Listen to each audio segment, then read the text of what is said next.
Fala pessoal, tudo bem? Eu sou Itamar do canal Itatec Invest e hoje eu vou falar um pouquinho para vocês sobre risco. Risco, né? O risco, eu fui pesquisar sobre a palavra risco, né? O conceito, de onde vem, né? De onde vem essa palavra. E a palavra risco vem do italiano risk, que por sua vez vem do árabe risk, que é aquilo que se depara com providência, né?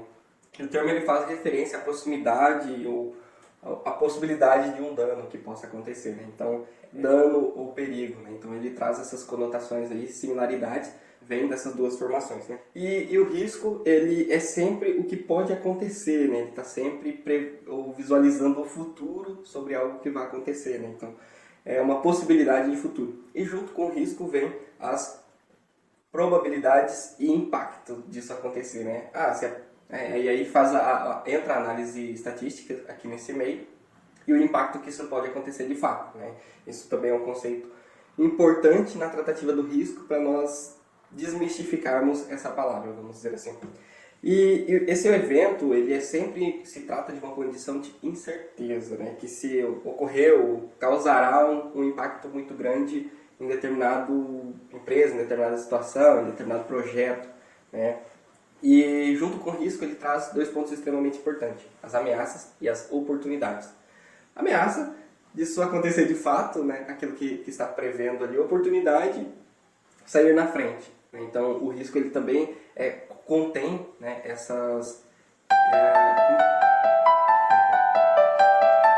O risco então ele contém essas duas conotações, o risco ele está aí contido, mas ele tem uma pegada que é importante, que a gente pode ter, que é o gerenciamento do risco, né? Gerenciar o risco que você está disposto a correr.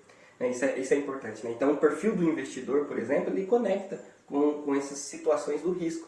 Que risco eu posso ou quero correr também. O perfil, tem um perfil conservador, tem um perfil moderado, tem um perfil arrojado. O perfil conservador, ele está exposto de certa forma ao risco, mas é um risco mais baixo. Por quê? Porque na maioria dos investimentos que está ali sendo pensado, né, e aí conecta muito com a renda fixa, por exemplo, o investimento em si você já tem uma previsão de rentabilidade. Então o risco dele é baixo de certa forma, porque eu já consigo prever como que será ali, né, mais ou menos ali a rentabilidade, né? Mais ou menos não, na verdade eu consigo prever de fato quanto será essa rentabilidade. Há alguns eventos que acontecem que podem, né, ter uma pequena variação, mas esses eventos são pequenos, né? Exemplo, né? O risco de eu investir no Tesouro Selic. O risco, né, do tesouro, de fato, é o país dar o calote, né? E aí eu não consegui ter a minha rentabilidade ali. Mas quando eu faço a simulação, eu já prevejo a Selic que está no momento. A Selic ela pode, então, alterar aí, né, conforme a inflação e a política de governo que está acontecendo. Então, é um investimento que tem um determinado risco, mas é um investimento conservador.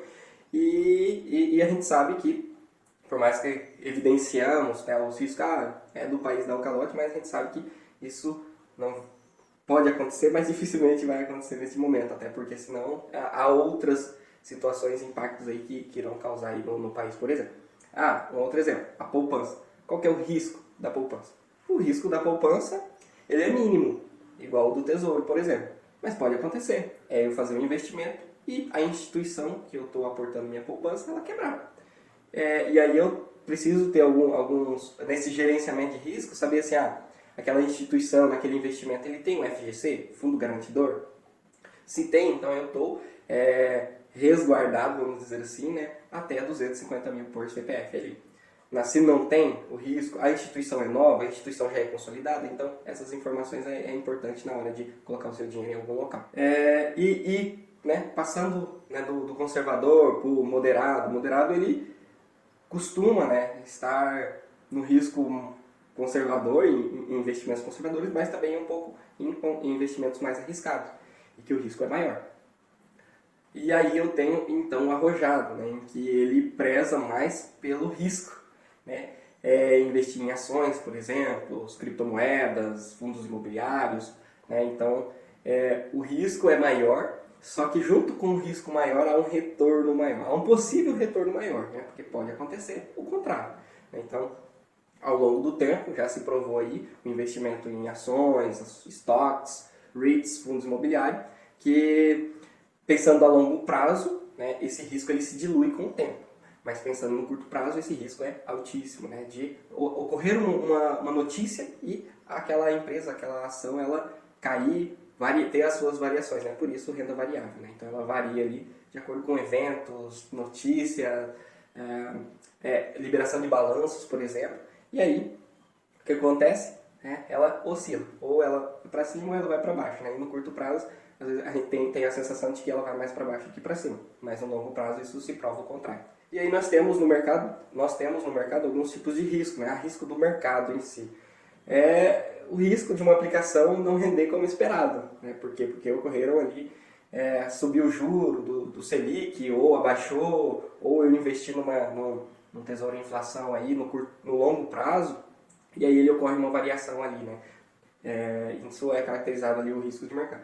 Risco de crédito, o risco de crédito ele está conectado, né, com o calote, vamos dizer assim, né, com a inadimplência, por exemplo, né, que é o risco de eu fazer o empréstimo, né, de um valor para uma determinada instituição e não conseguir receber, né, não conseguir, então, ter a devolução daquele investimento, por exemplo, né, ou pegar um crédito e não conseguir pagar, é um exemplo, né, de risco de crédito.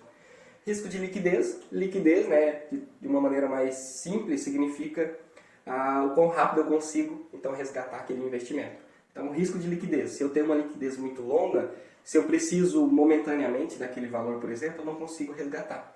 Então, aí nós temos alguns investimentos que têm liquidez diária e que o resgate acontece ali a qualquer momento, por exemplo, e temos investimentos em que eu vou ter uma liquidez 30 dias, por exemplo. Significa o quê? Se eu faço a solicitação de resgate hoje, o investimento só vai cair daqui 30 dias, por exemplo. E eu tenho mais outros tipos de investimento com liquidez maiores também.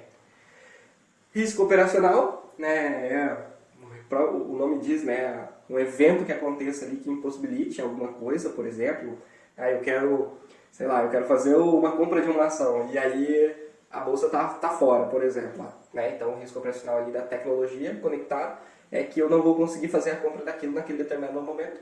Ou porque não identificou o Pix, não identificou a TED, ou então aquela empresa está fora, né? Ou ocorreu alguma fraude e aquela ação ela vai se desvalorizar muito naquele momento, né? Então eu tenho aí então risco operacional que engloba essa possibilidade de falha técnica, né, em uma operação quanto em um evento. Então ele está conectado neste sentido. É um risco pequeno, né?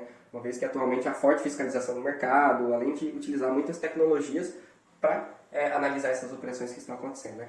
Pessoal, não se esqueçam de curtir o canal, ativar as notificações para estarem recebendo então informativos sobre novos conteúdos publicados aqui. Um abraço!